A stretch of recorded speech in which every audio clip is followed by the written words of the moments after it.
మీ business ఏదైనా మీ ఊర్లో promotion చేయాలంటే అది సుమన్ టీవీతోనే సాధ్యం. ఇప్పుడే సంప్రదించండి.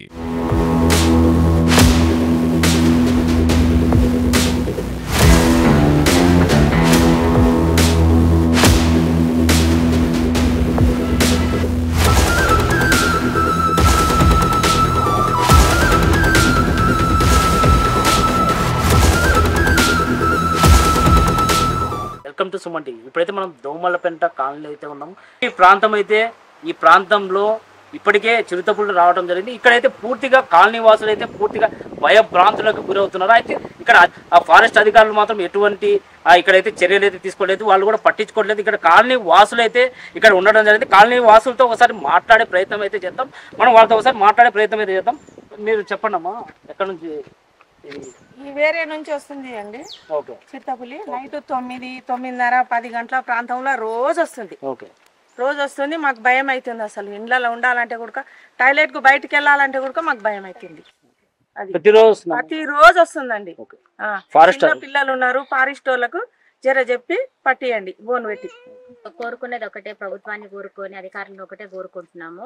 కాస్త పిల్లలు ఉన్నారు, ఆడవాళ్ళం మేము అందరం తిరుగుతున్నాం కాబట్టి, మేము ఎక్కడికి వెళ్ళలేము కాబట్టి, చాలా రోజుల నుంచి ఇక్కడే బతుకుతున్నాం కాబట్టి, ఆ పులి వల్ల మేము చాలా భయపడుతున్నాం కాబట్టి, రోజు వచ్చి ఇబ్బంది పెడుతుంది కాబట్టి మేము ఏమనుకుంటున్నామంటే అధికారులకు పట్టించి అడవిలో వదిలిపెడితే మాకు ఎటువంటి ఇబ్బంది ఉండదు, మేము ప్రశాంతంగా తిరగగలుగుతాం. చిన్నపిల్లలు చాలా మంది ఉన్నారు, ఆడవాళ్ళు ఉన్నారు, మేము బయటకు వెళ్ళలేకపోతున్నాం. ఫస్ట్ ఎందుకు ఇట్లా అరుస్తుందని చూస్తే దాన్ని గొంతుకాడ ఇట్లా పట్టేసి లాక్కపోతుంది. నేను ఇంకా కీకలు పెట్టే వరకు మా ఊళ్ళు అందరు లేచి లైట్ వేయ వల్ల అది ఇంకా జంప్ చేసి బయటికి వెళ్ళిపోయింది. ఇంకా అప్పటి నుంచి మాకు భయం అవుతుంది. 9 అయిందంటే అసలు బయటికి వెళ్ళలేకపోతున్నాం. పిల్లలు చిన్న ఉన్నారు, మాకు చాలా ఇబ్బంది అవుతుంది. ఈ కాలనీలో ఇబ్బంది ఉందండి. ఇక్కడ తిరగాలంటే మాకు చాలా పిల్లలు కూడా బయట అసలు వెళ్ళలేకపోతున్నారు. అసలు పిల్లలు ఇంకా మగవాళ్ళు కూడా అంతే, టాయిలెట్కి వెళ్ళాలన్నా దేనికైనా మాకు ఇబ్బంది అవుతుంది కదా. మేము ఎన్నేళ్ళ నుంచో ఉంటున్నాం ఇక్కడ. అది ఈ మధ్యలోనే వస్తుంది. అసలు ఇంతకుముందు ఎప్పుడు రాలేవు అసలు. ఈ కాలనీలో మా తల్లిదండ్రులు కానీ మా తాత ముత్తాతలు కానీ ఇక్కడే ఉన్నారు. కానీ చిరుతపుల్లిలో ఈ విధంగా తిరగడం అనేది కొత్త. ఈ విధంగా మన సెక్షన్ ఆఫీసర్ అయినటువంటి గురుప్రసాద్ గారికి పోయి కలిసి వివరించాము. ఈ చిరుతపులి ఈ విధంగా వస్తుంది పోతుంది సార్, మరి ఎట్లా? నెల రోజులకు పైన అయింది, అయినా కూడా ఎలాంటి స్పందన లేదు. కనీసం ఒక బీట్ ఆఫీసర్ స్థాయి వ్యక్తి కూడా వచ్చి ఈ కాలనీలో చూసిన దాఖలు లేవు. అన్న రోజు ట్యూషన్ అని సాయంత్రం ట్యూషన్ పోయి వస్తుంటారు. వాళ్ళకి ఏమైనా అపాయం జరిగితే ఏంది పరిస్థితి? పట్టించుకునే నాదులు లేడా అనే ఉద్దేశంతో గ్రామ ఎస్ఐ గారిని పోయి కలిసి చెప్పడం జరిగింది. ఆయన కంప్లైంట్ తీసుకొని ఎమ్మటే పుటప్ చేసి సంబంధిత అధికారి అయినటువంటి ఫారెస్ట్ అధికారులకు పంపించడం కూడా జరిగింది. ఇట్లా ఈ విధంగా చేసుకుంటూ పోతుంటారు తప్ప కాలక్షేపమే చేస్తున్నారు తప్ప దానిపైన చర్య తీసుకునే పరిస్థితి అయితే లేదు.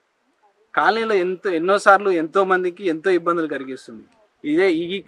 అది ఇటు నుంచి వచ్చి పై కాలనీకి పోతుంది. ఆ పై కాలనీలో కోళ్ళు, కుక్కలు, పందులు ఏమేమి ఉన్నాయో మొత్తం తినేసి వెళ్ళిపోతుంది. కనీసం ఫారెస్ట్ వాళ్ళు దృష్టి పెట్టి దాన్ని తీసుకెళ్లి అడవిలో వదులుదామని ఆలోచన చేయకపోవడం చాలా బాధాకరమైన విషయం. బోన్లు పెట్టిండ్రు. లాస్ట్ టైం ఈగలపెంట ఏరియాలో కూడా చిరుతపులి తిరుగుతుందంటే ఇంతకు ముందున్న రేంజర్ ఆఫీసర్లు బోన్లు ఏర్పాటు చేసిర్రు. కానీ ఇప్పుడు ఏమంటున్నా అంటే కోర్ ఏరియా అయితే బోన్ పెట్టకూడదా? పెట్టాలి కదా, పెట్టి చర్యలు తీసుకోవాలి కదా. ఆ ధోరణి అనేది కనిపించడం. నా ఉద్దేశం ఏంటంటే పట్టించేసి అడవిలో వదిలితే ఇక్కడ ఉన్న స్వేచ్ఛగా తిరగడానికి ఉంటుంది కదా పిల్లలు అనేది ఆలోచన. కాలనీ వాసులు అయితే చాలా ఇబ్బంది అయితే పడుతున్నారు. అయితే ఫారెస్ట్ అధికారులు దీనిపై చర్య తీసుకోవాలని వాళ్ళైతే ఇక్కడ ప్రజలు డిమాండ్ చేస్తారు. ఇది ఇక్కడ పరిస్థితి. దోమలపెంట నుంచి చందు, సుమన్ టీవీ, నాగర్ కర్నూలు డిస్ట్రిక్ట్.